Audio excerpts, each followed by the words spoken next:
Okay, there you go. So, the title of this class is actually like Master Your IELTS with Study First, okay? And don't worry, guys, because at the end of the session, you're gonna see like one-on-one simulation between any one of you, okay, who is willing to do so with the native speaker from UWE Bristol, okay? So, in case you're willing to do so, to the simulation, so that the native speaker can predict your score and also give it back on you, just let us know. Okay, well, so let's start with this. Okay, please, you can actually scan the barcode. Okay, we're gonna do something here. Silakan di-scan, boleh pakai HP. Oke, atau kalau mau pakai link boleh, nanti saya kopikan di kolom chat. Oke, silakan yang mau scan dulu barcode-nya. Sambil saya coba kopikan linknya di chat ya, teman-teman.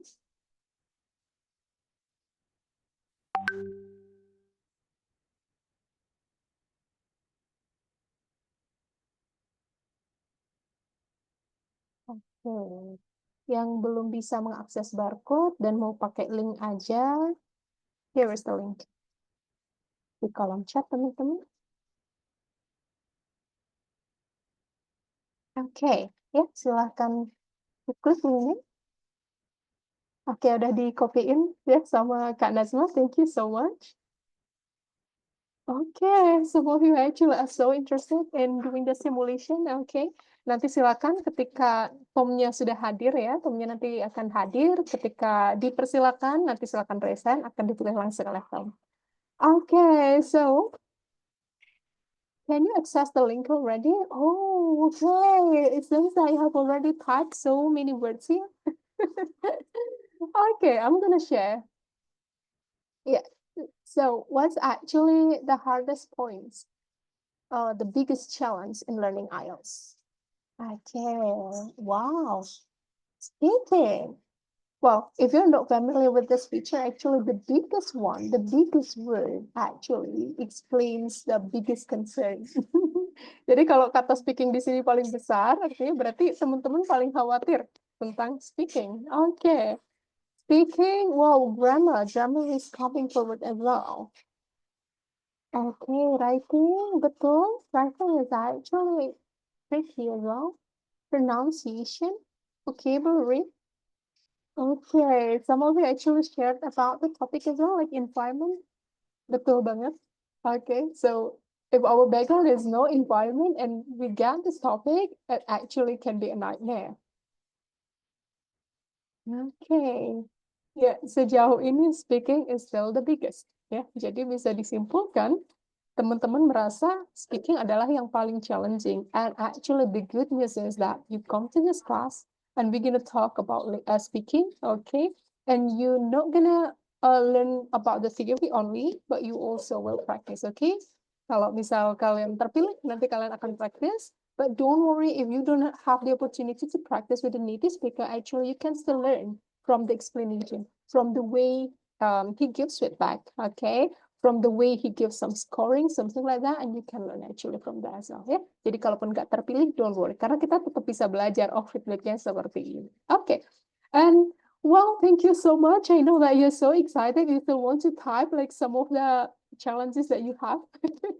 But don't worry, we're gonna talk more about this, okay? Thank you so much. Let me change my screen. Ya, sekarang saya mau balik lagi ke screen yang tadi ya. Okay.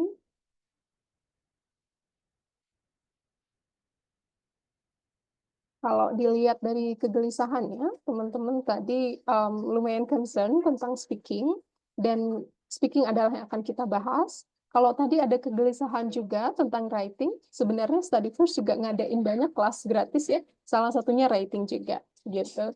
So, kalau misal teman-teman belum sempat hadir di kelas gratis writing sebelumnya, mudah-mudahan nanti Study First bisa ngadain lagi kelas writing ya, di mana teman-teman bisa join. Oke, nah, sedikit saya akan jelasin tentang study first. Kenapa sih?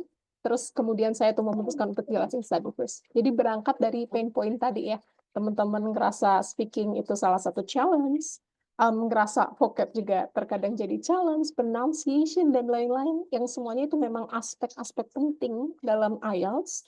Nah, Study First di sini hadir buat bantu teman-teman seperti itu. Jadi perkenalkan, nama saya Dira, saya adalah CEO dari Study First. Saya juga merupakan IELTS tutor, jadi saya mengajar IELTS itu sudah sekitar 8 tahun. Kalau mengajar bahasa Inggris itu sudah 1 dekade lebih, seperti itu. And actually I took IELTS as well couple of times untuk studi saya. Waktu itu saya persiapan untuk studi master ngambil IELTS, persiapan untuk studi S3 juga ngambil IELTS gitu. Dan long story short, dari pengalaman saya ngambil IELTS beberapa kali, saya kan bisa compare tuh. Jadi terakhir yang saya ambil, saya dapat skor 8,5 untuk speaking. Tapi sebelum saya dapat 8,5, saya juga pernah dapat skor 7 gitu. Jadi saya bisa compare nih, waktu saya dapat 7, itu saya gimana sih performanya? Waktu saya dapat 8,5, saya performanya gimana? Nah, itu saya bisa compare banget. Kenapa saya bisa compare? Karena saya coba melihat dari POV sebagai test taker dan juga sebagai IELTS tutor. Seperti itu. Dan actually there is a secret bahwa berdasarkan analisa saya ya, ketika saya dapat 7 dan saya dapat 8,5, yang mana kalau 8,5 berarti tambah sedikit lagi itu kan bisa di highest score ya, 9 gitu, almost perfect. Saya nggak merasa bahwa fluency saya itu beda jauh gitu loh. Jadi saya nggak merasa waktu dapat 7 itu kayak kurang banget dibanding yang 8,5 itu enggak. Saya ngerasa bahkan fluency saya 11-12 because I'm an active user of English. Setiap hari juga saya ngomong English dengan anak saya seperti itu. Nah, nanti akan saya share nih ya, apa sih yang kemudian membedakan dengan fluency saya yang 11-12, kok saya bisa dapat 7, di tes berikutnya saya bisa dapat 8,5. Oke, so I actually I'm so excited to share the secrets ya, tapi setelah ini. Well, balik lagi ke study first. Jadi, kenapa harus di study first sendiri? Tutor kami profesional, jadi memang di study first untuk tutor IELTS-nya diseleksi secara ketat. Kami juga menyediakan training, dan tidak semua yang sudah melewati proses IELTS, terus skornya memadai, langsung kita jadikan tutor. Seperti itu. Jadi kalau misal skornya bagus, tapi kurang interaktif, atau misalnya dari segi pedagoginya itu kurang bagus, seperti itu juga biasanya akan kami pertimbangkan. Seperti itu, apakah untuk direkrut jadi tutor ataupun tidak. Jadi memang sejauh ini yang menjadi tutor di Study First itu tidak hanya bagus secara bahasa Inggris, tapi juga bagus dari kemampuan mengajarnya atau pedagoginya, seperti itu. And actually this is what I have been doing for years, karena kebetulan saya juga background-nya pendidikan, gitu seperti itu. Jadi memang sudah makanan sehari-hari saya. Okay? Dan alasan lain kenapa kemudian teman-teman juga harus mempertimbangkan Study First, karena memang kita menawarkan program yang fleksibel, jadi bisa disesuaikan dengan kebutuhan teman-teman, seperti itu, harganya juga affordable, ya. Oke, dan kita sebenarnya menawarkan berbagai program, tidak hanya untuk IELTS ya, untuk English-nya sendiri, ada TOEFL, conversation, grammar, bahkan kalau teman-teman nih lagi mau promosi kerjaan, butuh business English, atau sama teman-teman kantor butuh business English, kita juga provide, seperti itu. Nah, untuk scholarship sendiri, biasanya kan belajar IELTS selain buat kerja, buat beasiswa juga, gitu kan. Kita nyediain bimbingan, baik untuk jenjang S1, S2, maupun S3. Untuk yang mau daftar LPDP, ada tes bakat skolastik, itu juga kita menyediakan. Ada simulasinya juga, seperti itu. Mock-up interview yang mau latihan wawancara untuk berbagai beasiswa, itu juga kita sediakan, gitu ya. Dan persiapan beasiswanya itu dari A sampai Z. Jadi kalau misal teman-teman masih ragu, kayak misal, aduh mau ambil jurusan apa, don't worry. Kita bisa bantu teman-teman dari awal, seperti itu ya, pemilihan jurusan, pemilihan kampus, gitu, mengangkat isu yang urgent, karena kalau beasiswa kan kita harus punya isu ya, yang urgent, yang mau kita selesaikan, itu juga nanti akan dibantu, seperti itu.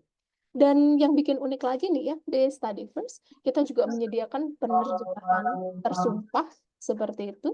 Jadi untuk penerjemahan tersumpah ini memang biasanya khusus yang mau studi lanjut ke luar negeri, dan itu harus pakai Swan Translator. Kalau nggak Swan Translator itu nggak bisa, jadi memang harus yang tersumpah. Dan kita juga menyediakan University Admission, teman-teman. Ini merupakan salah satu service terbaru kita, tapi memang kita juga sudah lama bekerja sama seperti itu ya. Kemudian dengan berbagai kampus-kampus. Jadi kalau teman-teman nih mau daftar di University of Melbourne, Study First sudah ada kerjasamanya dengan University of Melbourne. Jadi bisa kita bantu untuk pendaftarannya. Seperti itu, begitu juga dengan visa, mendaftar visa untuk studi di UK, di Amerika, di berbagai negara, dan untuk university admission dan juga visa application, 100% free. Oke, jadi spesial banget buat teman-teman mau daftar kampus bisa kita bantu 100% free, tinggal komunikasi aja, visa juga kita bantu 100% free. Dan itu trusted, ya. Kita juga menyediakan IELTS simulation. Jadi misalnya sebelum teman-teman hari H tes gitu ya, let's say tesnya bulan Maret tanggal 30, sebelum tanggal 30 coba simulation dulu. Nanti sama tutor kita akan diberi feedback, diberi skor gitu ya. Jadi teman-teman bisa estimasi, oh ternyata masih kurang 0,5 nih. Terus kata tutor harus ditambahin lagi nih, misalnya yang berkaitan dengan idiomatic expressions atau lain-lain gitu. Itu akan dibantu teman-teman. Jadi kita tahu yang perlu dieksplor lebih lanjut itu di bagian mana, gitu ya. Ada juga TOEFL simulation, teman-teman. Dan kalau misal teman-teman udah fix, kayak udah mantap banget, aku mau daftar IELTS, teman-teman bisa daftar IELTS di Study First juga, ya. Akan dibantu pendaftarannya, dan harganya sama seperti halnya di tempat lain, 3.150.000. Dan kalau teman-teman beruntung, teman-teman bisa dapat harga spesial juga. Nanti kita daftarin, teman-teman bisa ambil tes di manapun gitu ya, kayak misal teman-teman tinggal di Jakarta, Surabaya, atau di Bandung, atau di daerah lain, itu teman-teman bisa pilih. Jadi nanti tinggal datang aja hari H, gitu ya, super simple. Kita bantu semuanya from A to Z. Dari yang masih meraba-raba tentang beasiswa, tentang IELTS, sampai pendaftaran kampus, pendaftaran IELTS, visa, semuanya bisa kita bantu, oke? So, if you're so interested, jangan ragu ya untuk kemudian hubungi admin Study First. Oke, berikutnya teman-teman, ini hanya sebagian dari kisah sukses teman-teman atau students yang udah ngambil IELTS di Study First gitu ya, karena memang IELTS sepenting itu buat syarat untuk kuliah ke luar negeri, kesempatan beasiswanya juga lebih besar ya kalau teman-teman IELTS-nya bagus, seperti itu, oke. Terus kalau misal mau lanjut nih berkarir di luar negeri, karena lagi heboh juga hashtag kabur aja dulu gitu ya, terlepas dari pro kontranya.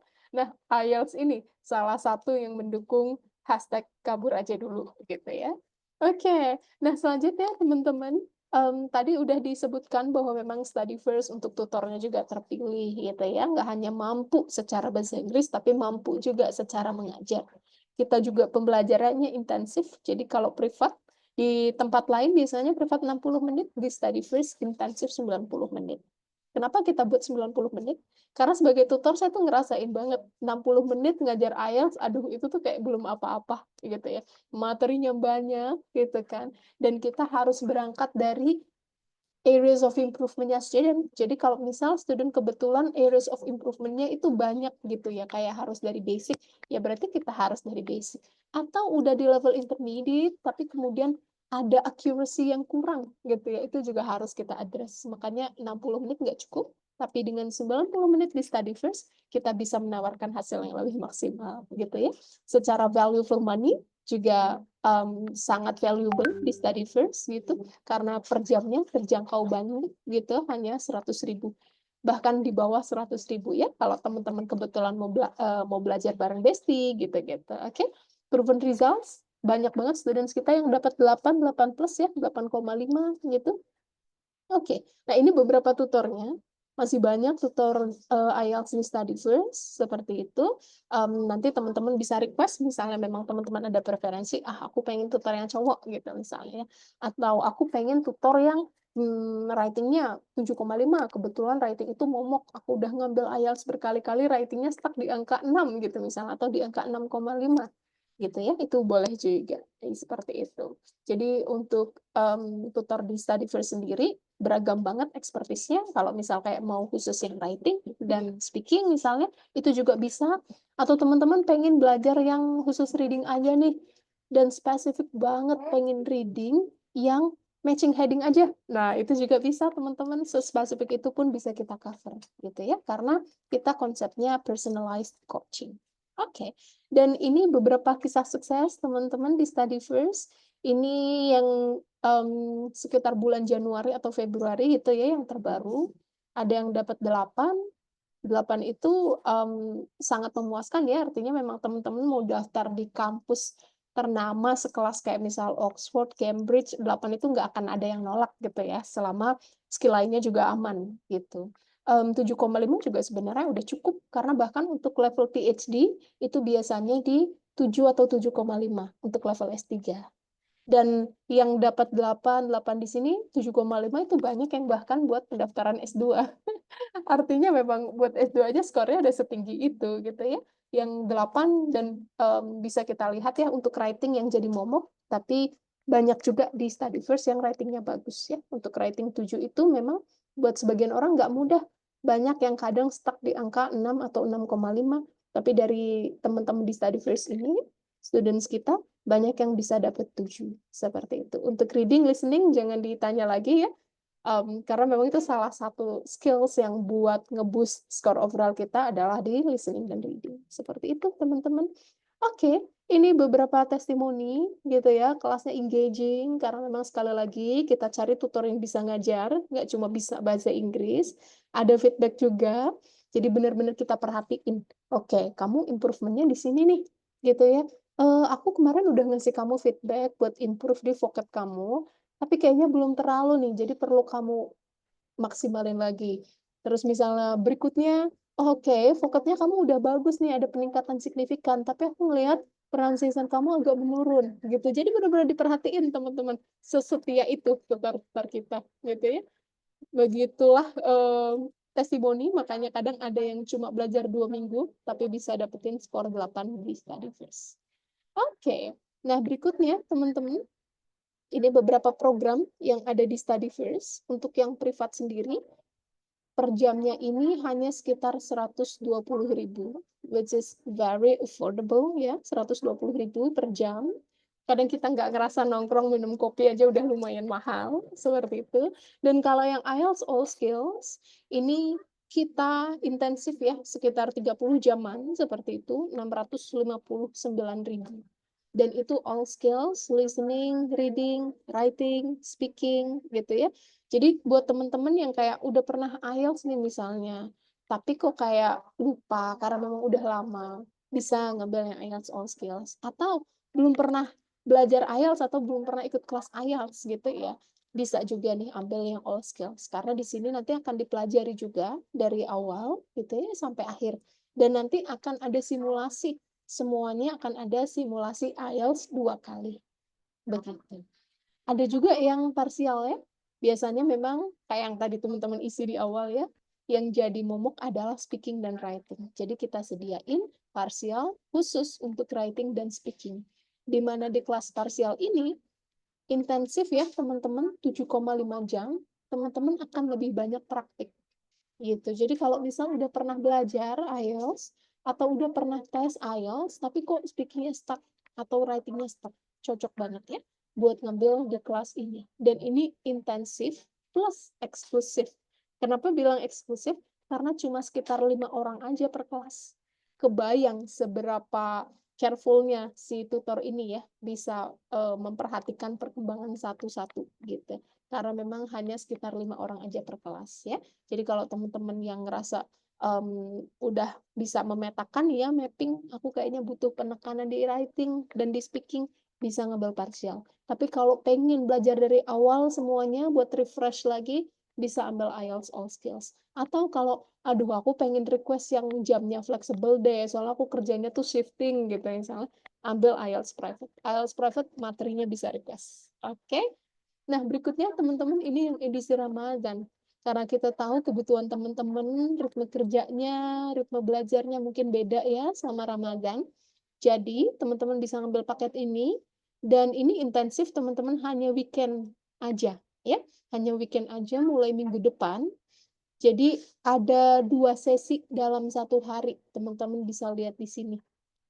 Kayak sesi pagi, itu jam 9 pagi sampai 10.30. Habis itu break, barangkali mau tidur siang atau mau ibadah gitu ya. Ini kan weekend ya, jadi kemungkinan teman-teman berkumpul bersama keluarga di rumah.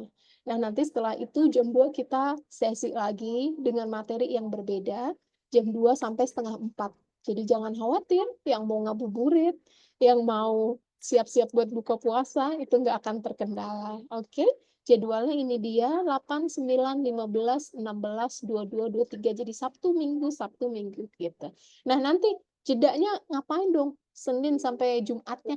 Nah, itu biasanya akan ada pengayaan dari mentor gitu ya. Jadi kayak misal dikasih homework gitu ya, take home task, nanti bisa teman-teman kerjain. Tapi seandainya memang nggak memungkinkan karena padat atau mungkin karena ada kegiatan lain gitu, nggak apa-apa. Karena itu memang sifatnya pengayaan gitu ya teman-teman. Dan ini untuk tanggal 29 dan 30, barangkali sudah mendekati Lebaran, teman-teman mau request untuk dilaksanakan setelah Lebaran, boleh banget ya, nanti sesuai kesepakatan gitu teman-teman. Dan ini kalau dihitung per sesinya murah banget, cuma sekitar 20 sampai 30 ribu gitu per pertemuan dengan durasi intensif 90 menit ya, cuma sekitar 30 ribuan. Oke, good news-nya lain ya, good news lain adalah teman-teman kalau ngambilnya double bisa ikut program bundling ya. Jadi di sini kalau teman-teman ambil yang IELTS All Skills, saat kalian mau persiapan beasiswa dari harga normal 1.100.000 sekian, jadi 999 aja, jadi ada diskon 109.000 gitu ya. Dan juga bundling-bundling yang lain, silakan barangkali mau di screenshot, nanti bisa dikonsultasikan sama tim study first, kira-kira cocoknya yang mana, seperti itu ya. Untuk diskonnya bisa dilihat di sini, sampai ratusan ribu semua gitu ya, udah di atas 100.000 semua. Atau mau bundling yang IELTS writing sama speaking, kalau daftarnya sendiri-sendiri 998.000, tapi kalau daftarnya sekalian 2 paket, teman-teman hemat 100.000, cukup 898.000 seperti itu. Oke, well, dan lagi goodness, lagi banyak banget goodness ya hari ini. Teman-teman akan dapat voucher eksklusif 50.000. Jadi dapat harga banding plus dapat voucher 50.000. Tapi untuk voucher 50.000 ini khusus hari ini aja sampai pukul 11.59 malam.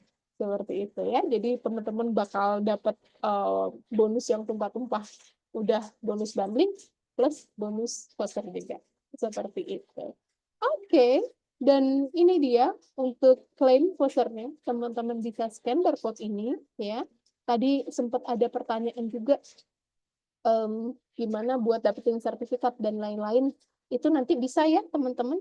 Nanti silakan teman-teman scan nomor ini untuk tanya lebih lanjut sertifikat dan lain-lain. Dan sebenarnya nanti akan diinfokan juga di grup gitu. Oke, nah ini ada beberapa pertanyaan ya. Beberapa pertanyaan ada dari kamu. IELTS All Skills 659.000 selama 21 pertemuan, bukan sih kalau dihitung? Iya, jadi kalau misal pertemuannya itu kan kita padetin ya pagi sore seperti itu. Dan nanti sebelum meeting itu tadi yang pertanggal 8 akan ada kelas untuk pretest juga atau simulation yang pertama. Dan nanti setelah selesai semua materi, di akhir juga akan ada simulation juga. Tapi memang tadi nggak kami tulis gitu. Karena kalau simulation kami buat fleksibel, teman-teman. Barangkali kayak misal pas lagi simulation, aku tuh kalau ngerjain harus subuh deh. Aku kalau nggak subuh nggak fokus gitu ya. Jadi kami buat bisa subuh kayak gitu. Kecuali kalau untuk speaking, itu nanti memang harus serempak. Seperti itu. Jadi memang yang tadi kami tulis itu khusus untuk materi aja. Yang materi 4 skill. Adapun yang simulation itu nggak kami tulis karena nanti bisa disesuaikan dengan waktu teman-teman. Seperti itu ya. Oke, ngambil kelas setelah Lebaran. Harganya nggak berubah, teman-teman. Kalau teman-teman ambil yang paket bundling. Seperti itu. Tapi untuk vouchernya itu berlaku hari ini. Dan sebenarnya bisa kok daftar yang hari ini. Kalau misal tadi ambil yang IELTS speaking dan writing, buat berjalan nanti gitu loh. Jadi kayak daftar sekarang, tapi nanti kelasnya bisa di batch berikutnya. Itu bisa banget ya teman-teman. Murah banget, bener. Ini ada komen dari Kak Rudi, murah banget ya untuk harganya. Tadi udah udah di spill seperti itu. Untuk jamnya juga fleksibel ya teman-teman. Cukup banyak yang tertarik ini ya dengan programnya. Nanti kalau misal ada pertanyaan lebih lanjut, bisa ditanyakan ke admin melalui scan nomor ini ya, seperti itu. Because actually like I still have some slides tentang tips IELTS tadi, the one that I told you ya. Takut nanti waktunya nggak keburu karena setelah ini akan ada Tom dari UWE Bristol yang akan share tentang IELTS dan juga akan melakukan simulasi seperti itu. Oke, teman-teman. Nah, ini yang tadi mau saya share ya. Jadi sebelumnya, barangkali tadi ada yang baru join ya, saya udah pernah tes IELTS untuk speaking, saya pernah dapat 8,5, dan sebelumnya saya pernah dapat 7. Dan saya merasa waktu skor saya antara 7 dan 8,5 itu nggak beda jauh in terms of the fluency. Nggak dadak yang 7 itu saya kayak agak bingung, terus yang 8,5 tuh lancar banget, itu enggak. Saya ngerasanya masih 11-12, because again, I'm an active user of English gitu ya. Nah, yang membedakan apa, teman-teman? Ini udah saya sum up, ada 3 poin. The first one is expressive. Ya, waktu saya dapat 8.5, actually I try to be as expressive as possible, gitu ya. Tapi tentu ekspresif yang proper. Saya pakai gesture yang engaging, saya juga pakai discourse markers. Jadi ini penting nih teman-teman kalau mau belajar IELTS speaking, kadang kan kendalanya tuh filler ya. Nah, filler itu sebenarnya bisa diminimalisasi kalau kita pakai discourse markers. Dan tentu harus pakai yang relevan. Contoh ya, saya kasih practical example. Misalnya kayak dapet topik gitu ya, let's say tadi environment, kan ada yang bilang tuh environment cukup tricky gitu ya. Terus kayak kita nggak kepikiran gitu, misalnya ditanya tentang sustainability dan lain-lain. Teman-teman bisa pakai discourse markers, contohnya seperti, oh that's interesting, let me think about that, gitu. Atau misalnya, I've never thought about that, but if you ask me, bla bla bla, gitu-gitu loh. Itu kan ekspresi yang sebenarnya tuh kita manfaatkan untuk buying time, ya kan, untuk mikir lebih lanjut. Daripada kita kayak terus kayak kelihatan bingung, itu hati-hati teman-teman. Karena dalam scoring kriteria IELTS, kalau kita bedah ya, biasanya di kelas IELTS speaking itu akan dibedah di study first itu tadi. Hesitation itu apa sih? Kenapa hesitation itu bisa menghambat? Hesitation itu kan keraguan kan? Kita ragu-ragu dalam menjawab. Tapi ada hesitation yang aman. Ketika hesitationnya itu berkaitan dengan topik, itu masih aman. Nah, cuma masalahnya, kadang kan orang pas dengerin orang lagi ngomong tuh kayak, ini dia bingung karena topiknya, lagi nyari ide, atau bingung karena vocabnya yang nggak ada, gitu kan. Bisa jadi sebenarnya kita lagi nyari topiknya, tapi kemudian dari wajah kita, atau kita nggak sengaja rolling eyes gitu ya, matanya ngeliat ke atas, dikira kita nggak tahu vocabnya. Nah, yang nggak tahu vocabnya ini, yang akhirnya menurunkan nilai fluency kita. Seperti itu. Makanya untuk menutupinya dengan discourse markers, gitu ya. Saya pernah analisa juga nih ke student study first juga yang dapat speaking 8,5. Jadi waktu itu saya amati juga, setelah dia tes, dia cerita, ternyata dia pun se-engaging itu sampai saat IELTS speaking test itu si examinernya itu nggak nyadar bahwa mereka itu lagi tes gitu loh. Jadi saking menariknya, saking engagingnya gitu ya, itu benar-benar mereka tuh kayak hanyut dalam obrolan yang di luar tes seperti itu gitu ya. Oke, dan untuk poin kedua, jadi memang selain teman-teman perlu ekspresif, teman-teman perlu mindful. Ini juga yang saya terapin. Waktu saya dapat 7, saya kalau dapat pertanyaan saat tes ya udah jawab aja gitu ya. Jadi yang penting grammar betul, vocab juga betul, dan lain-lain. Nah, waktu saya dapat 8,5, saya mindful banget. Jadi kayak gini misalnya, oke, tadi saya udah pakai subjunctive. Sekarang saya mau coba pakai yang inversion gitu ya. Yang misalnya, not only did they help me, but bla bla bla gitu. Jadi dibalik not only did they help me, kayak dalam bentuk pertanyaan. Itu saya coba mindful. Begitu juga di writing gitu ya. Oh, tadi saya udah pakai ini nih, saya coba mau pakai struktur ini gitu. Jadi show off banget teman-teman. Kenapa kita harus show off? Karena begitulah mereka akan ngetes kita gitu loh. Maksudnya mereka kan akan lihat ya grammatical range kita kayak apa sih range-nya.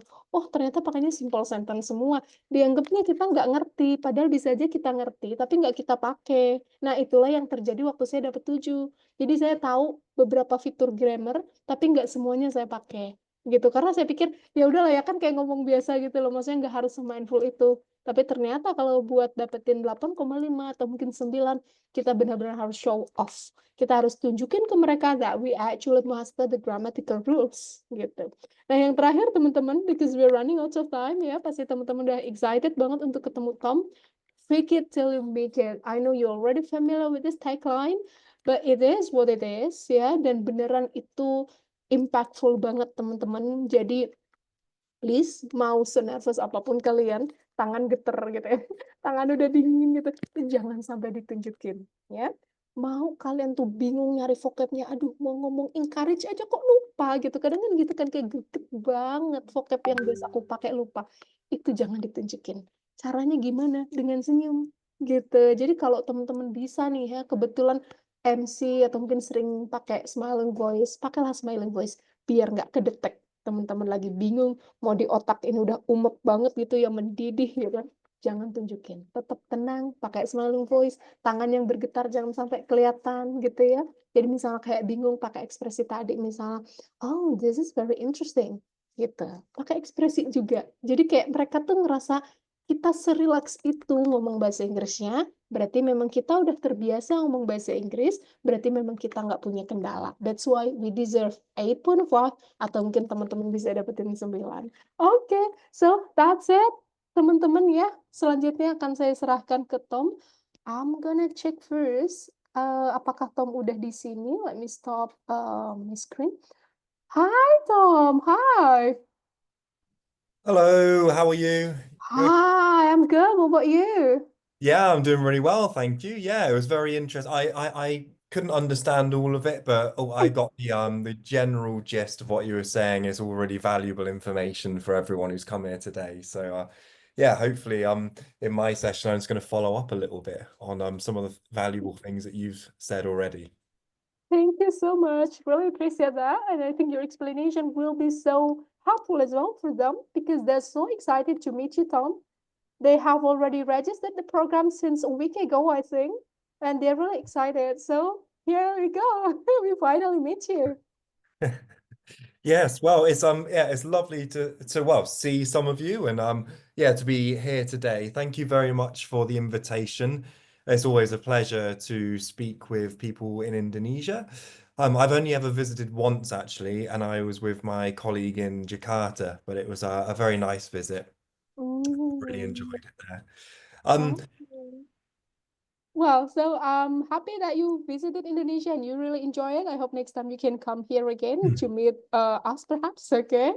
Well, so Tom, I actually just told some of them that they're also excited. Some of them, perhaps you can take like one or two students here to do simulation with you so that you can give feedback and like scoring, estimated score, if you don't mind. Okay.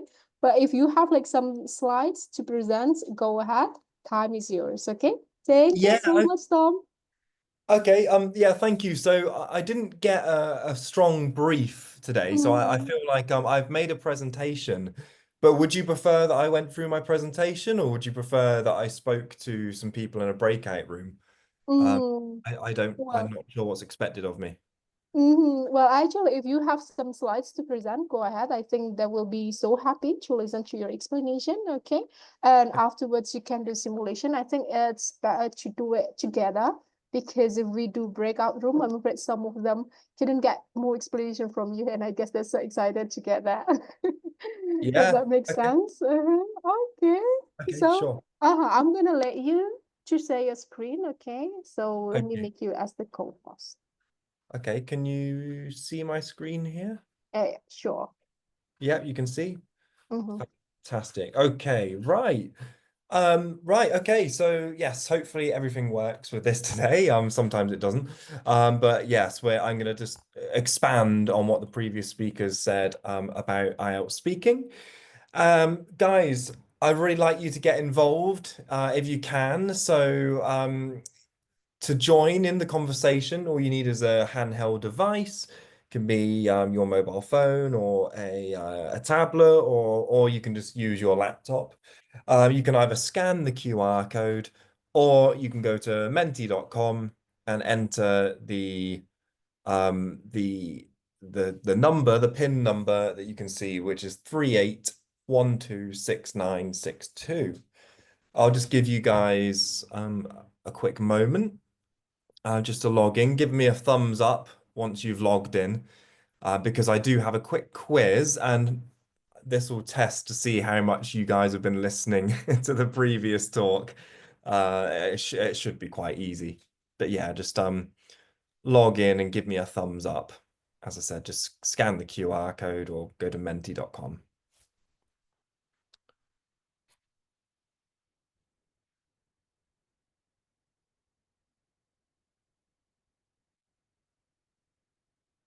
Okay, I'll just give you a couple more seconds, 30 seconds.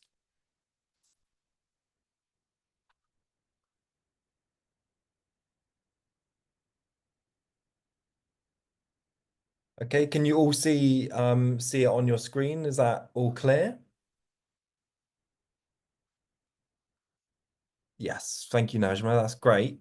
Okay, so just to say, I'm going to proceed on to the quiz part now. But if you still haven't joined, you can just the code will remain at the top for you there at menti.com. So you should be able to continue logging in if you haven't. So, how much you already know? Let's see how uh how well you listened to the last section. Okay. So, first of all, my first question is for you. How many parts does the IELTS or the UE EPT speaking test have? So we have our own test, which is like IELTS. How much does the speaking test have? How many parts?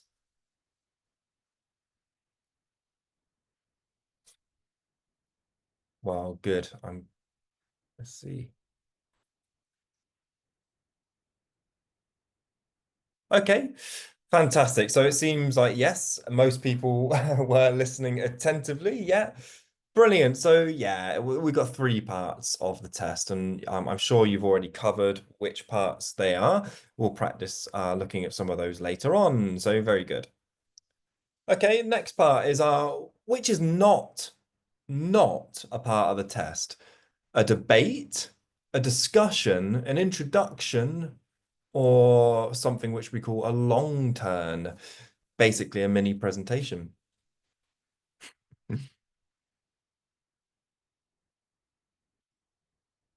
Yeah, brilliant. Well, usually for a debate, right, you need a couple of people, and your examiner isn't an active participant in what you're saying, except for to ask questions.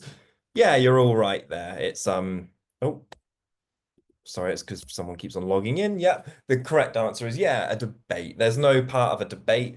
Other tests do have not debates, but where you have to come to an agreement about something. But yeah, not in the IELTS speaking.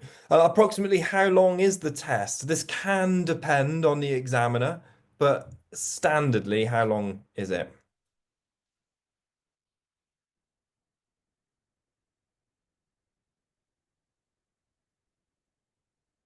Got a bit of a split here. Okay. Well, yeah, I mean it can be longer, but usually we tend to say 11 to 14 minutes in total. But yeah, some of you might have had a bit of a longer one. It just depends sometimes on the examiner. But yeah, we tend to say 11 to 14. Oh, sorry, someone keeps on jumping in. Okay. Which of these criteria are candidates assessed on? Fluency and coherence, lexical resource, grammatical range and accuracy, pronunciation.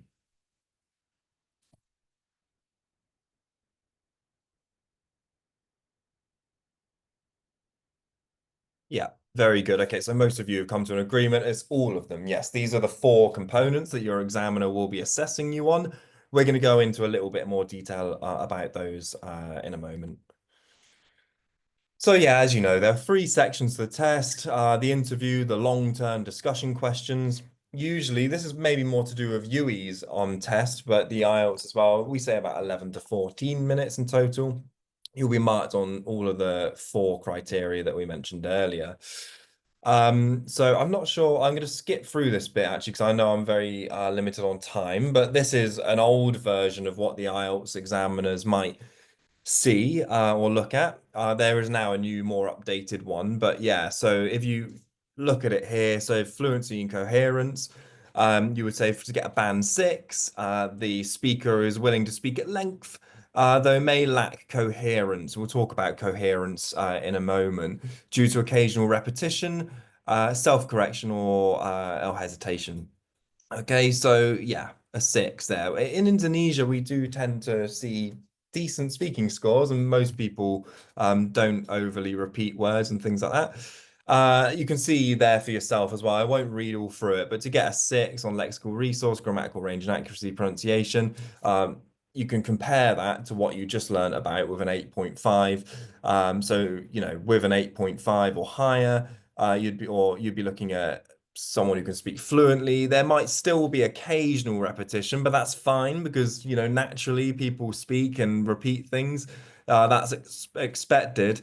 But yeah, it's you develop the topic clearly, and we're going to have a look at an example in a moment of someone who hasn't quite developed the topic as clearly as we'd like. So the first criteria, I'm not sure if you already covered this, to be honest, but here we go, is fluency and coherence. So fluency is, how well your sentences flow and link together. It refers to how well a speaker can talk at length without hesitation or repeating themselves. So, for example, if someone uses, I get to work every day by using a car, and they continue saying car and repeat what they are just saying, that wouldn't score highly on fluency or lexical resource, actually. But yeah, so fluency, coherence, the use of fillers, giving extended answers. This all shows the examiner that you are able to expand on the questions. Now, one thing that a lot of speakers get held up on is, well, what do I do? I can't think of an answer, right? How can I expand on something if I don't have an idea? Well, what we always or say to people is that if you can't quite think of an idea yourself, think about what somebody else, maybe a family member or a friend, might say about the topic. Because ultimately, the test isn't a truth test. You're not being tested on whether you're speaking the truth. Your examiner isn't thinking about that. They're just assessing your use of English. Okay, so a tip for the fluency part to score high marks, if you cannot quite think of an answer, put yourself in somebody else's shoes. That can help sometimes.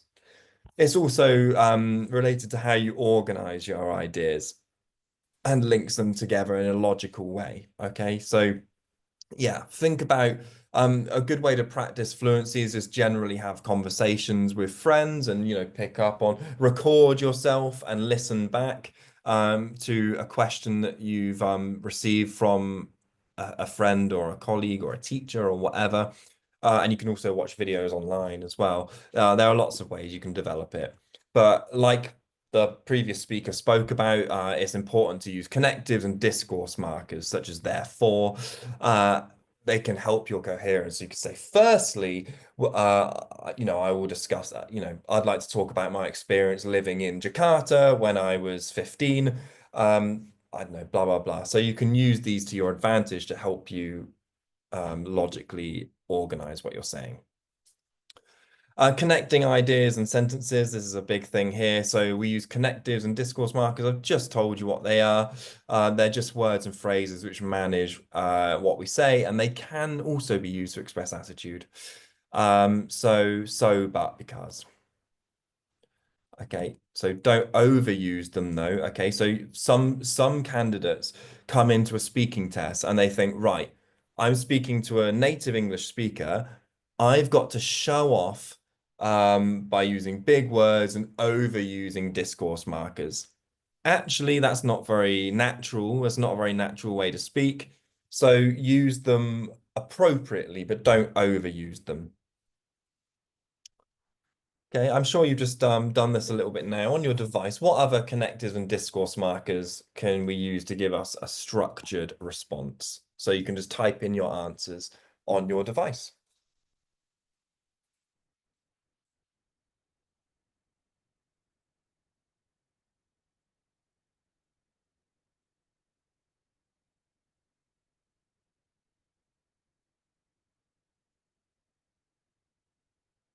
Yeah, brilliant. However, secondly, finally, therefore, good. Besides, yeah, okay, that's a good one. Yeah, so these are some good examples here.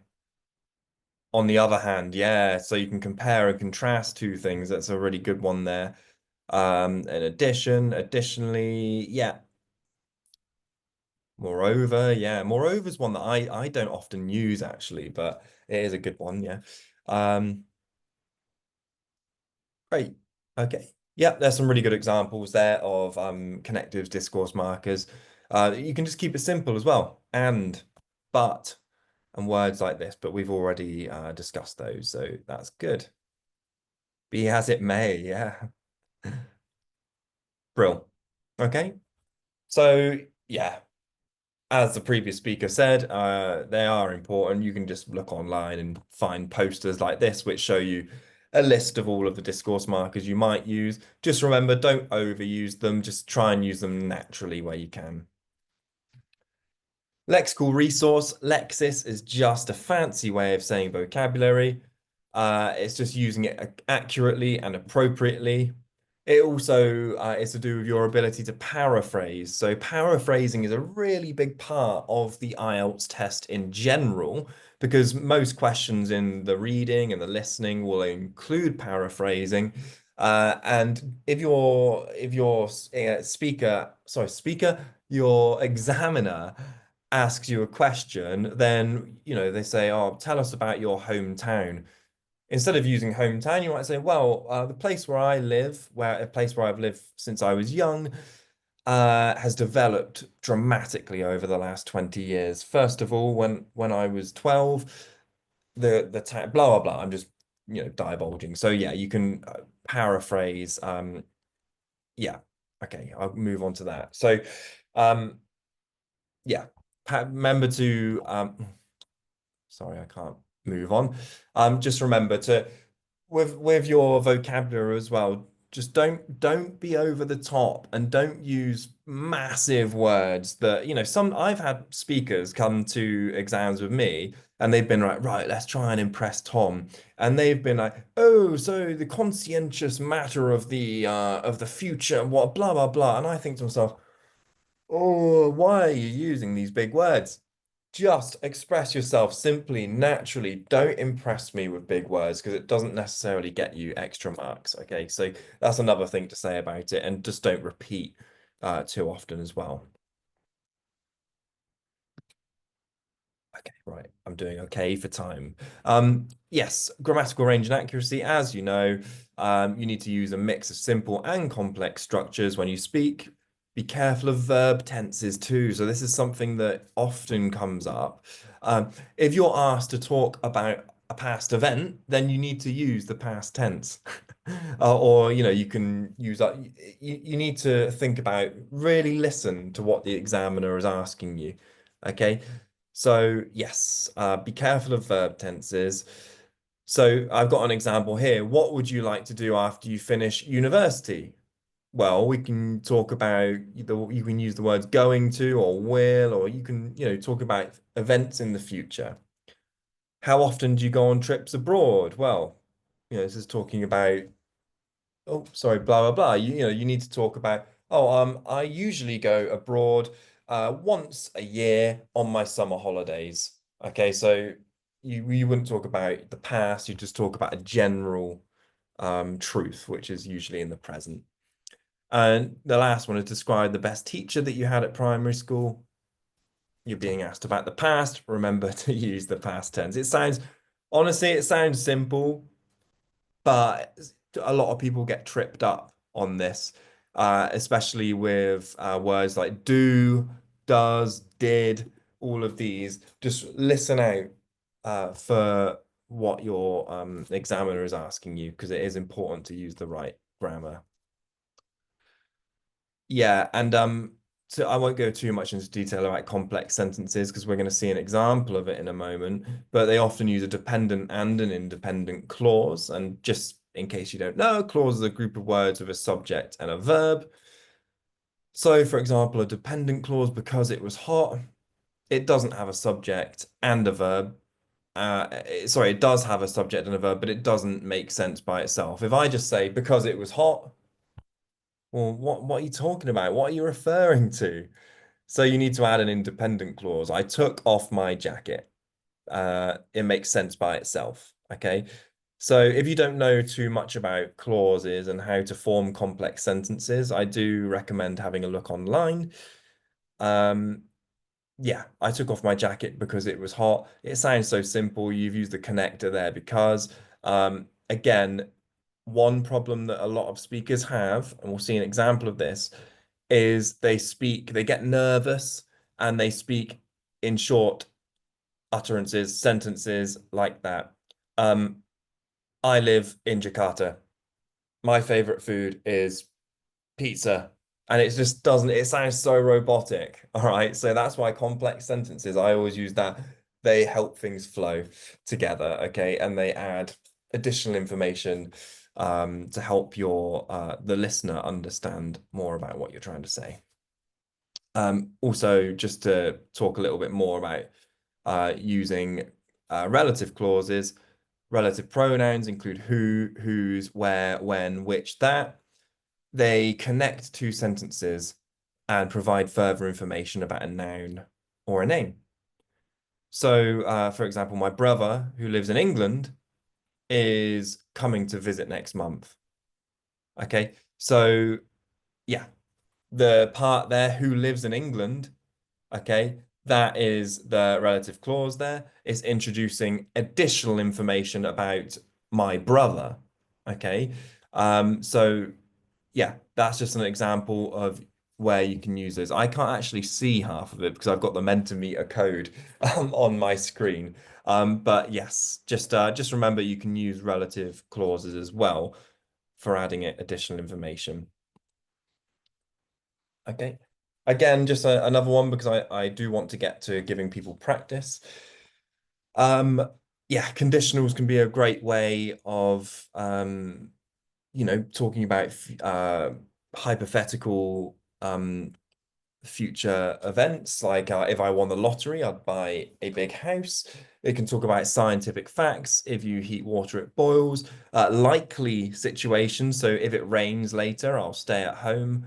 And you can also use it to express regret. So if you're talking about something in the past, maybe you're talking about education, or if I had behaved better at school, I would have got better grades.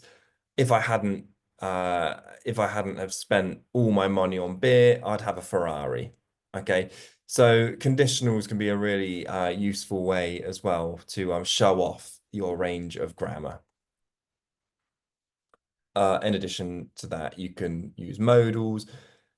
If the question contains a modal verb, it's a good idea to use that same modal in your response. So it could be, I don't know, not that it comes up often, but it could be describe something you need to do every morning before work. Okay, so you could say, okay, right, every morning before work, I need to brush my teeth, whatever. Okay, so yeah, modals, just to highlight those as well. They can show off your ability.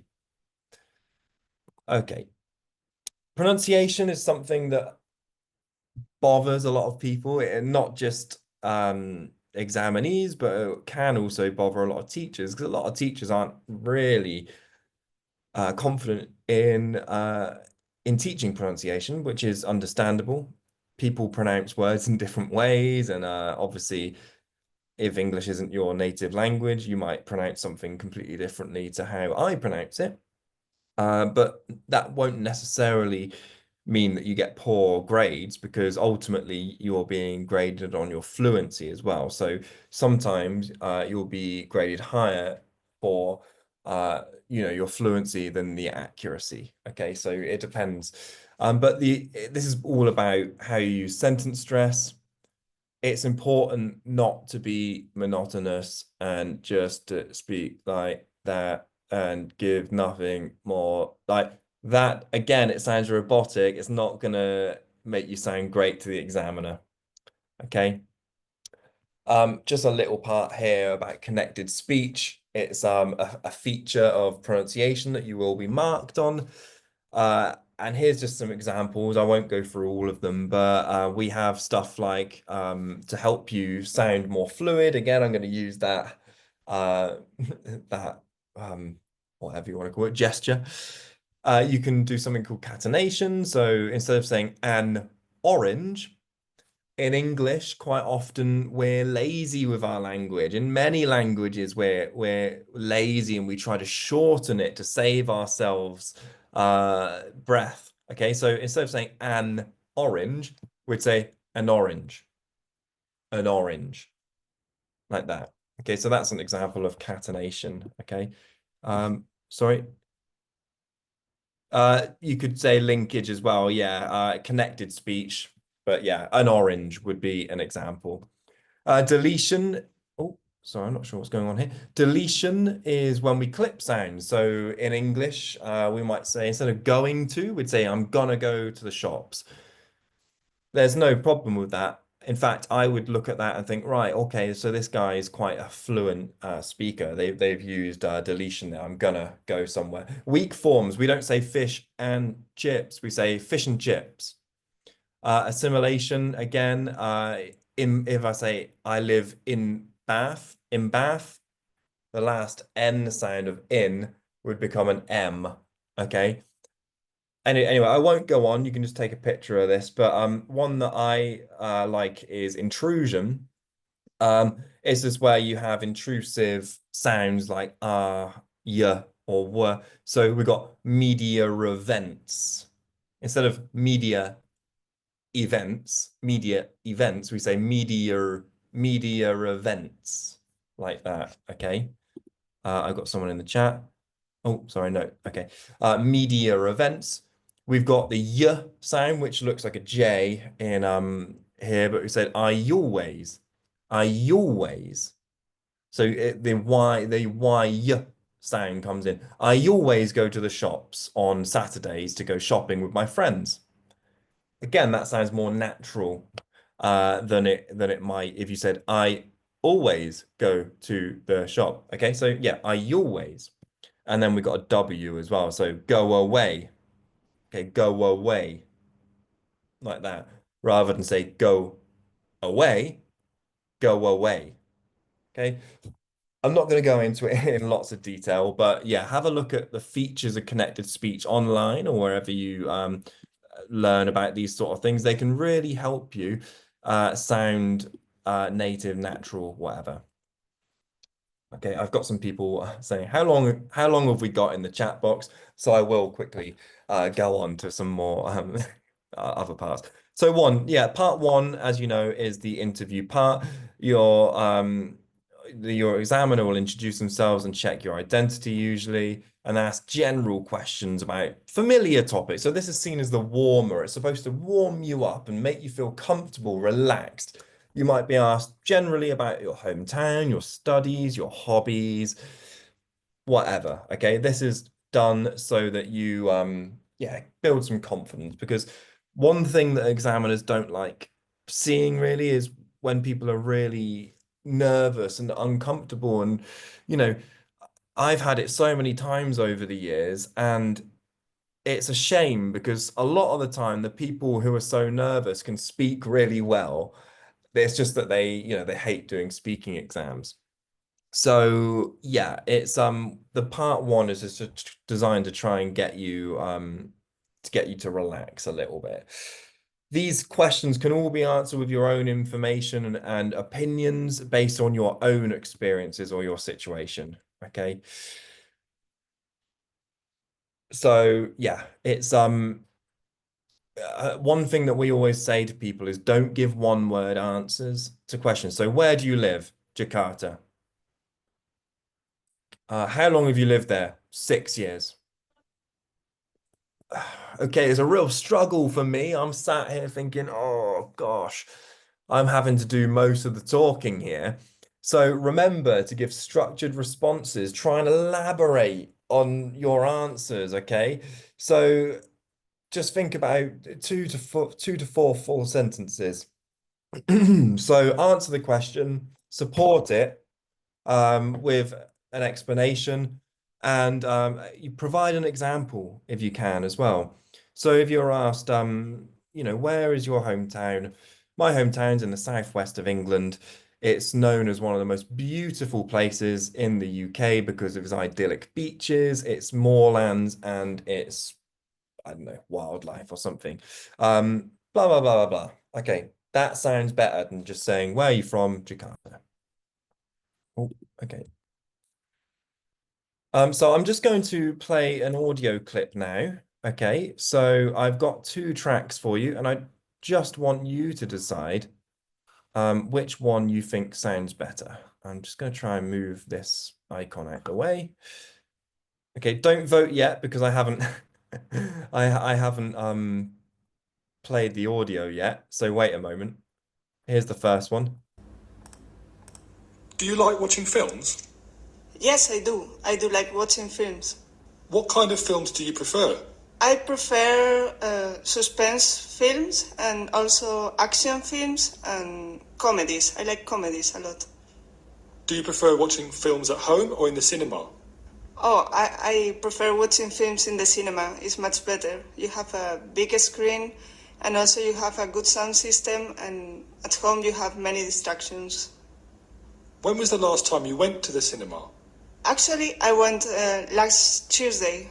Last Tuesday I went to the cinema here in Cambridge in Crafton Centre. That was candidate one. Now listen to the second candidate. So who sounds better to you? Do you like watching films? Yes. What kind of films do you prefer? Disaster film. Do you prefer watching films at home or in the cinema? In the cinema. When was the last time you went to the cinema? This Tuesday. Okay, so just vote. Which one do you think sounds better? Most people are saying it, yeah.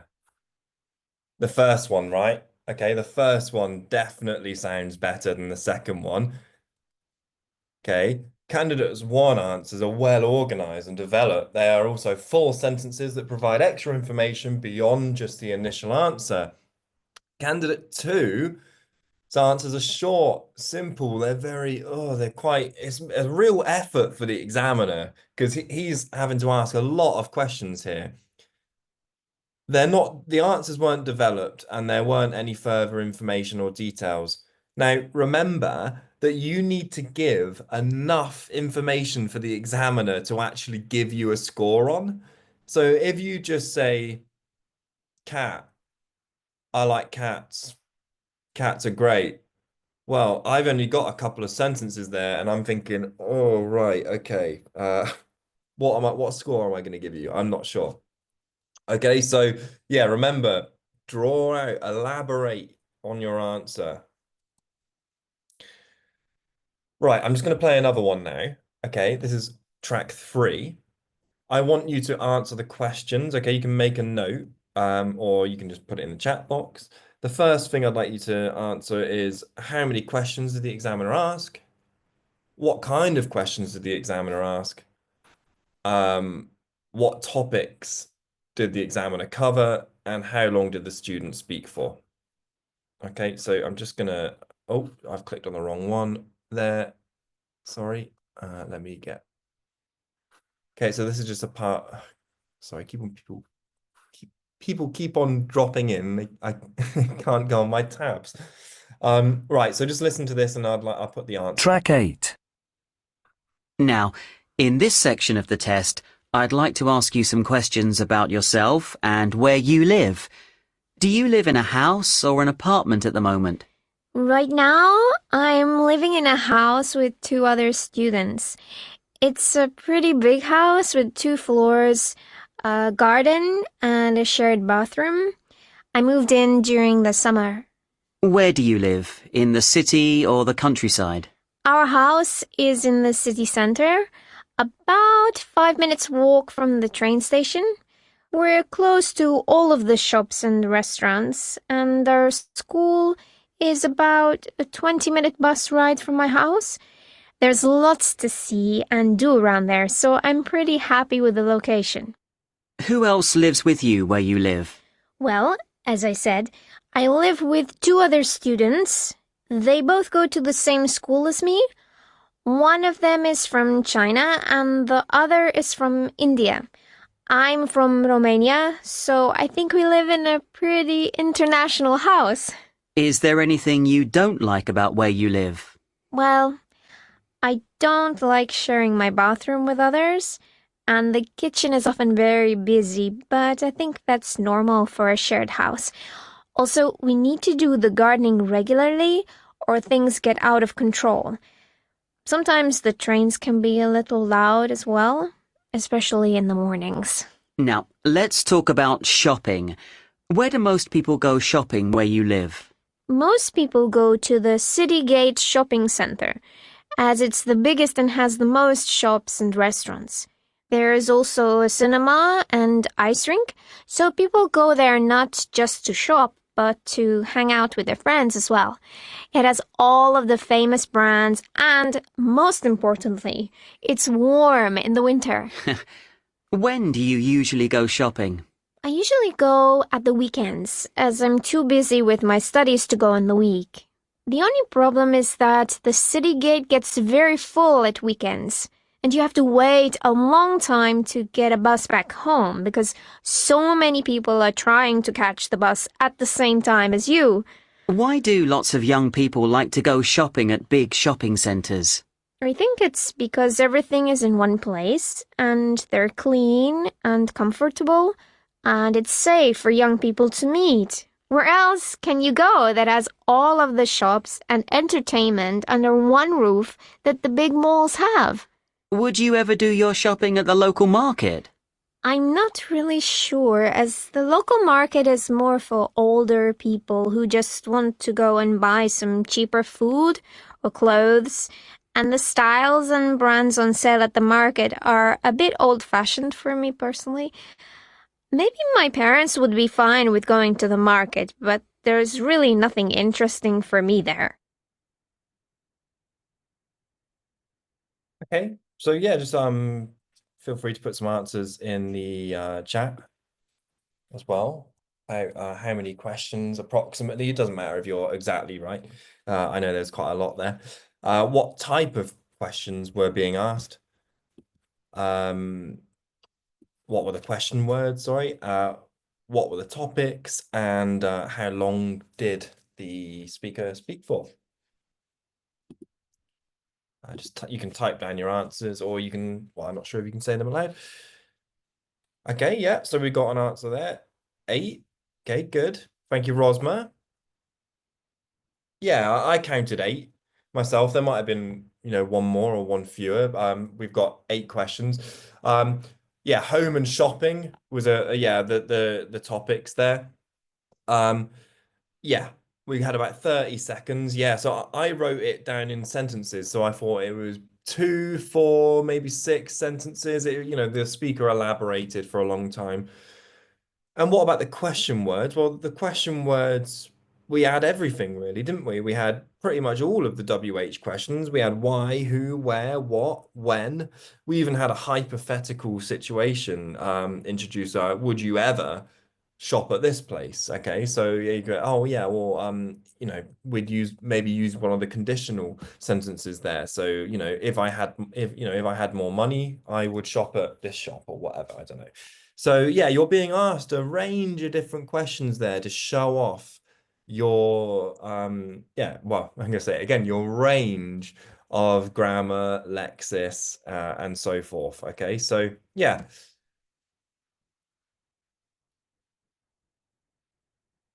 So yeah, these are just we won't try it out, but these are just some of the questions that were asked or could be asked in the first part of a question of the test about your hometown or accommodation. Okay, so I think part 1 is fairly straightforward. It's just the warm up. The next part we call the long turn. Other people call it other things, but yeah, the long turn. This is basically a mini presentation where you're given a task card and instructions to talk about a particular topic. You have 1 minute to prepare your answer, and then you can write notes on paper, or you can just think of what you want to say if you want. But you need to structure your answer so that you talk for up to 2 minutes, and your examiner will tell you, sometimes quite abruptly, when you should stop talking. We used to laugh about it when we were doing our training, because the examiner would say, "Thank you," and the person would be halfway through a sentence. I thought, oh, it sounds quite rude, but there's such a limited time. Oh. Yeah, so sorry, people keep on jumping in and I keep on not being able to click. Yeah, so part 2 is the long turn. So this is an example of a card. I put it on Mentimeter, so it doesn't really look that smart. But we've got here, describe a day out you had recently. You should say 1, where and when you went and who you went with. 2, how you got there. 3, what you did there. And then explain what you enjoyed most about that day. When you're preparing to talk about this topic, you want to go through each of the points and think of your answer with lots of supporting detail. Again, like I said earlier, if you can't think, I mean, this is quite a straightforward one, isn't it? But if the topic is about something and you're like, oh, I don't really have any ideas for that, well, just think about what a friend, family member might say instead. Again, I reiterate, it's not a truth test. You're just being tested on your English. So you need to try and cover all of those points there. And your answer should finish by being a little story. Okay, so just go to check the chat box.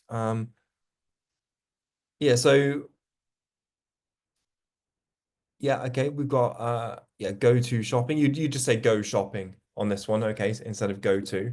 But yeah, go shopping. So yeah, this is an example of a task card here, okay? And as I said, you get 1 minute to prepare for it and then up to 2 minutes to speak. A lot of the time, students do struggle with this because again, they haven't covered the main points on the card and they haven't elaborated on what they're being asked to do. You need to try and use that whole 2 minutes and try and conclude, if you can, it can be quite difficult, conclude what you're trying to say within that 2 minutes, okay? We'll practice having a look at it in a moment. So I've got a sample track of it again. I'd just like you to listen to someone answer this question. And I'd like you to think of, do you think he does a good job? And consider how he's being marked. So on the fluency and coherence, lexical resource, grammatical range and accuracy, and pronunciation as well. So think about those things as we listen. Okay, and see whether you think he's done a good job.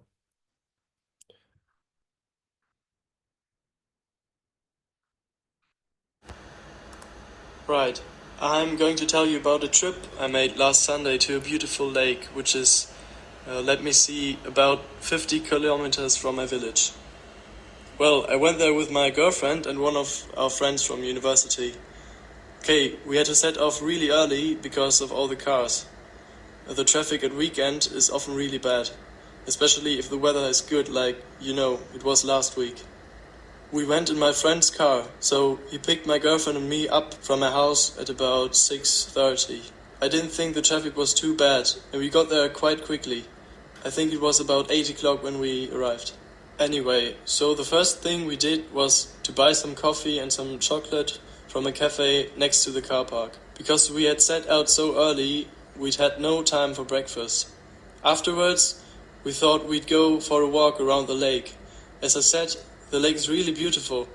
How can I describe it? Well, it's surrounded by loads of different trees, and you can hear and see lots of different birds, like pigeons and doves.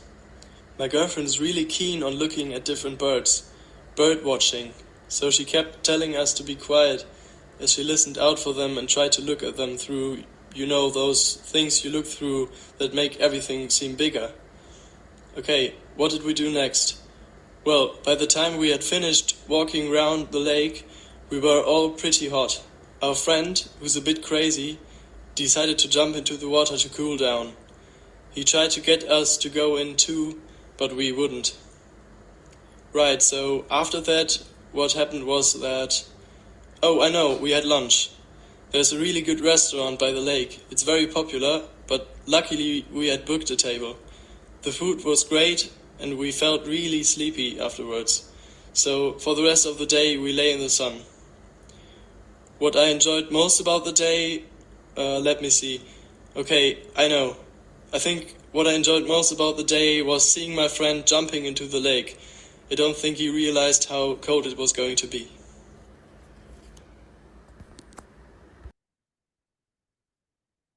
Right. So yeah, what did you think about that, guys? Do you think the examinee did a good job of describing a day out? Do you think he answered all of the questions he was asked to do on the prompt? Did he speak fluently? Did he use a range of lexis or vocabulary? Did he use a range of grammar? and how was his pronunciation? What do you think? You can just type your answers in the chat box.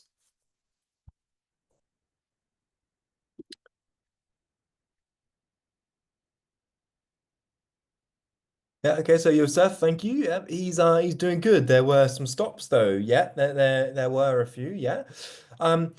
But not, they didn't really stop me understanding what he was saying. I thought, I wouldn't necessarily grade him down massively on some of the stops because he used them to think, which is quite natural. But yeah, okay, thank you, Yosef. He has some good ideas. Thank you, Najma. Yeah, he's fine. I think he is confident with the answer and elaboration. Yeah, Rosmer. Yeah, you're right. I'm pretty clear for the pronunciation. Yeah. Okay, so let's see what we would score this candidate. Okay, so we would say here overall, he demonstrated fluency by not hesitating while speaking too much. He uses fillers like let me see, well, in order to give himself some time to think about hesitating or repeating, which sounds natural. We use these fillers quite often in natural speech, and you've probably picked up on me using it a few times as well. Yeah, so there is that.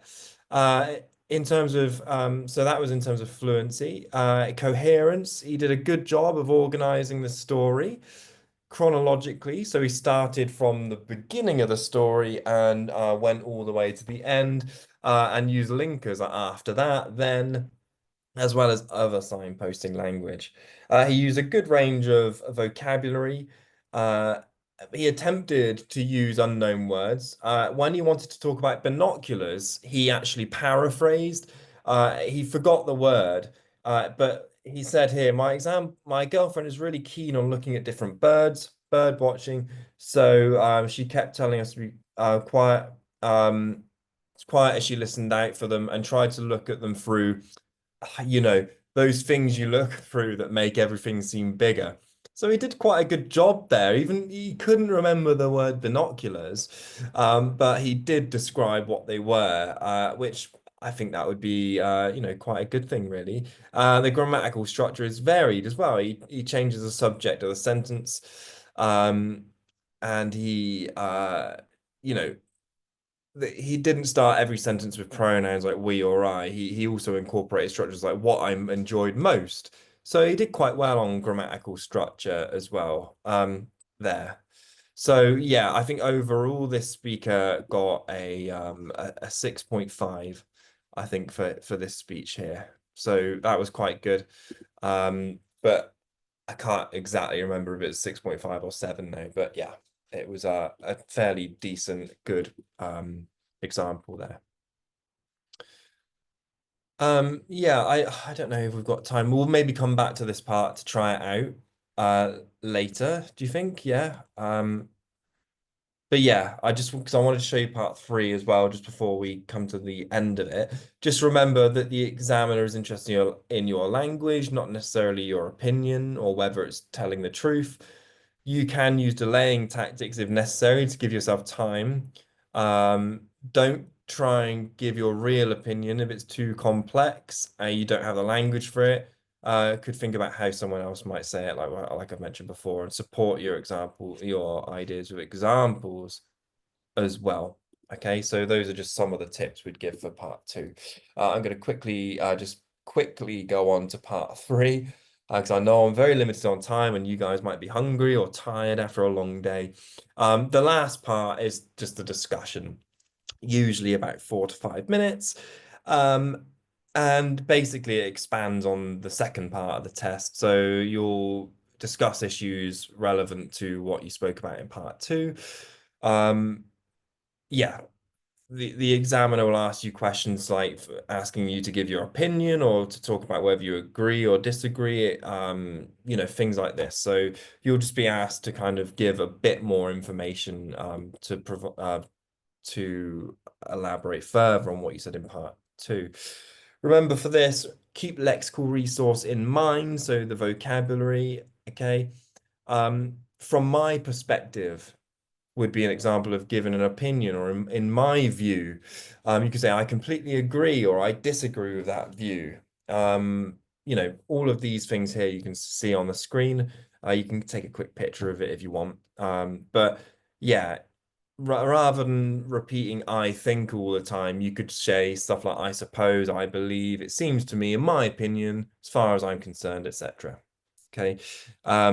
Think of synonyms, which I've actually misspelt there, as you can see, at the bottom.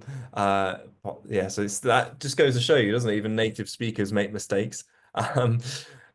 Don't repeat the same word over and over again. Okay. So yeah. So here's another part 2 task card here. So in this part, you're being asked to describe a news story you read or you saw.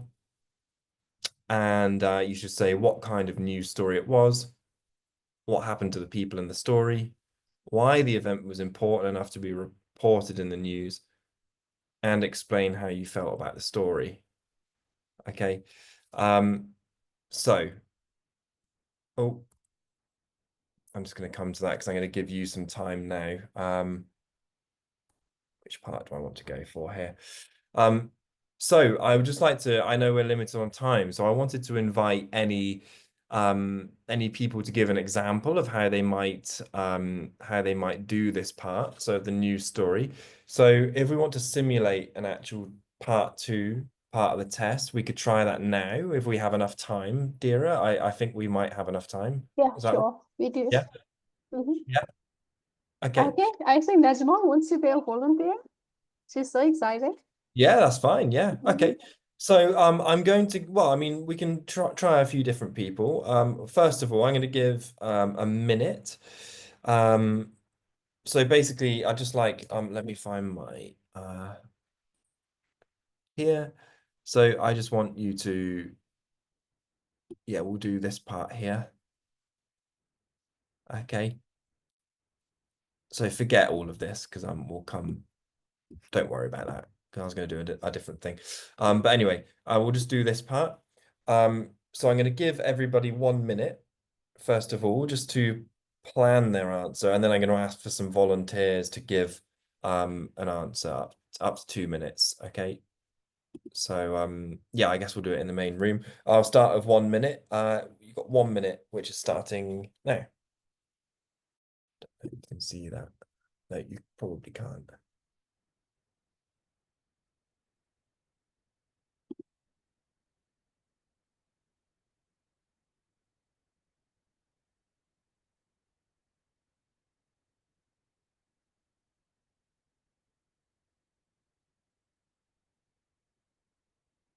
About 30 seconds left.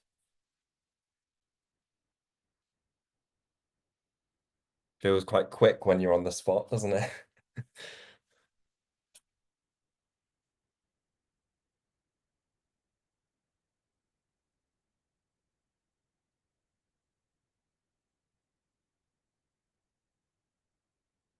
Ten more seconds.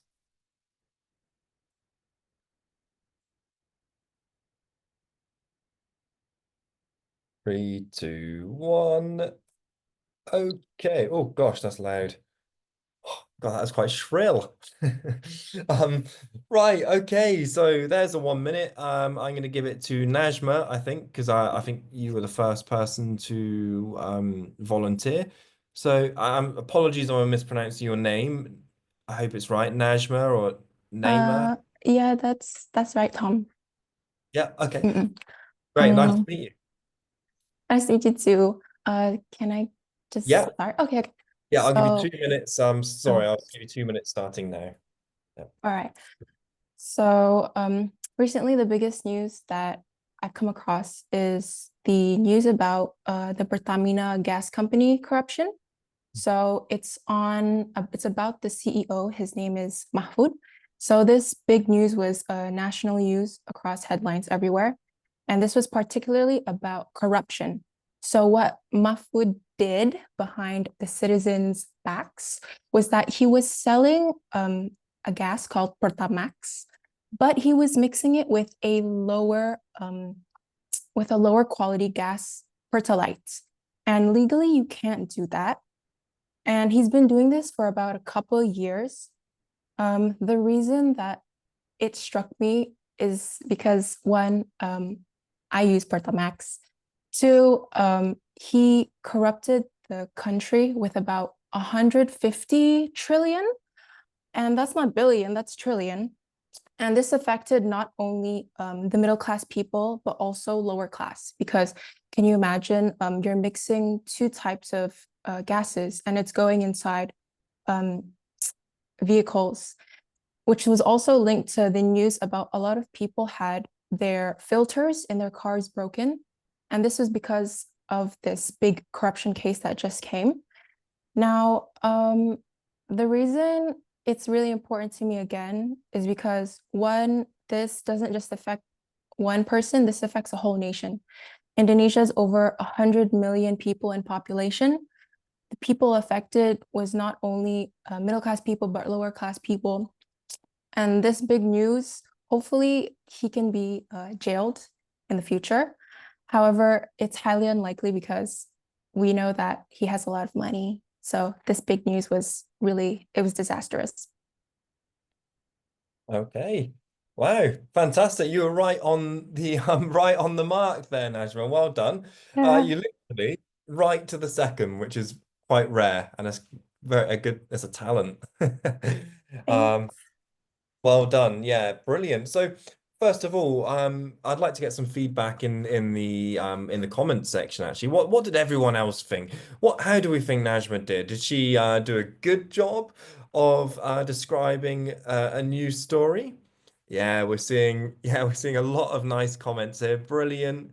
Go go. And if you think she did well, which I think we all did, what did you think she did well? I'd like to hear your thoughts first of all, guys. So what did management stated the fact? Yeah, so when you say stated the facts, I guess what you mean, yeah, she explained everything about the news story. So what she did, she said what kind of news story it was. She explained clearly what happened in the story as well, and it was, used chronological structure again there to talk about what happened in the past and how it's now affecting people. Also, yeah, talked about why the event was important enough to be reported, which was all, it was interesting information there, and explained it with some used examples to help explain why the event was important. And also, Najma, you used I've lost where I've written that now, but you explained how you felt about the story in a really nice way, because you didn't say, this is how I feel about the story, but you let your language express your opinion about the story. I can't remember exactly what you said now, and I should have written it down, but what struck me and what I think, you said stuff like that, and what I think was important and things like this, and you used phrases like that which gave me a clear sense of how you felt about this story. So I think that was a really good response. Yosefa says she's doing great. Yeah, covering Thomas, wouldn't have dared to cover myself. Yeah, so I mean, yeah, do be careful with controversial topics. Not that you're going to be marked down for talking about them, but obviously you need to be aware of your situation. Yeah, fluency again. A lot of connectors in there. Too many to list really.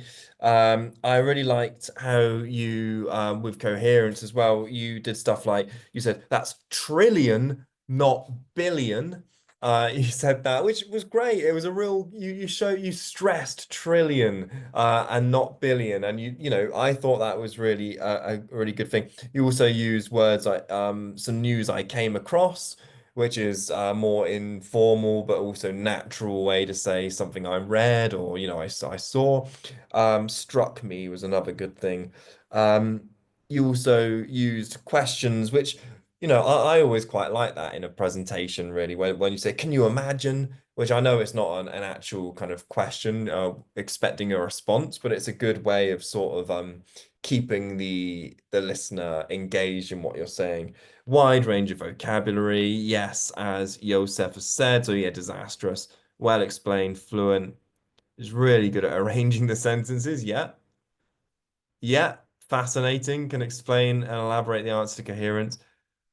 Makasi Samua. Oh, that's from Najma herself. Sorry, I guess that means thank you. Sally has said she was able to give the whole presentation with confidence. Yeah, and she also able to make us understand clearly about her opinion about it. Yeah. So, I mean, overall, I think that was a really, really strong response to that. And I'm not going to give specific scores, but it would be very, high up. You're looking at the 8.5, I'd say up there, nines, maybe, but eight to nine band, I'd say for that response. So yeah, well done, Najma. Once again, that was a really, really good response. Thank Yeah. you. Kira said the same as well. Yeah, so that's good. Yeah, sorry, Najma, I was talking over you there, but well done. Thank you. Okay, I know I'm running out of time here, Dira, and apologies, guys. Yeah, so Rianne, just remember there isn't a 10 on the IELTS, but which is really weird. I always wonder why they never included the 10. I've never found that out. It seems more natural, right? But yeah, I'd give that an 8, 9 within that bracket, certainly. And Rianne, I think that's what you meant as well. Unless you meant she went above and beyond. Which yeah, would be great. Dira, sorry, have I run out of time now? I was gonna maybe let someone else have a go, but we might have run out of time, so apologies for that. That's okay. That's okay, Tom. I think everyone knows, yes, that we are running out of time. And the good news is that you have already covered like so many important points and also tips and strategies. So I think it's more than enough. It's like very useful, of course, for us. And thank you so much again, Tom.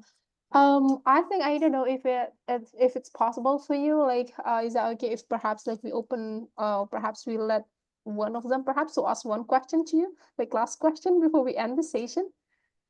Okay, so anyone, in case you wanna have a question for Tom, go ahead. You may open your mic. Anyone? In case Don't you wanna bite. have a question. Mhm. Okay. Enough, Well, Miss. enough. Okay. Thank you so much. So I think everything is already clear because Tom also explained it in a very good detail. So I think everything is all set. Thank you so much, Tom, and I hope everyone here is also happy. And I hope that next time we can have more collaboration, okay, so that we can learn more from UWE Bristol team, okay? I'm Okay. always more than happy to support and to come and see you all again. I've been really impressed with all your participation. Thank you for all your answers and yeah, brilliant stuff, guys. And just remember, don't worry. Okay, it's not it's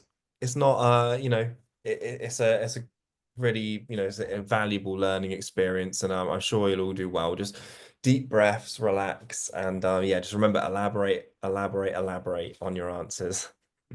All right. Okay, so thank you so much. Thank you, Tom, and also UWE Bristol. I think there is Thrifty here as well. So thank you so much, Thrifty. Thank you again, everyone. Have a nice day. Goodbye. Thank you. Bye.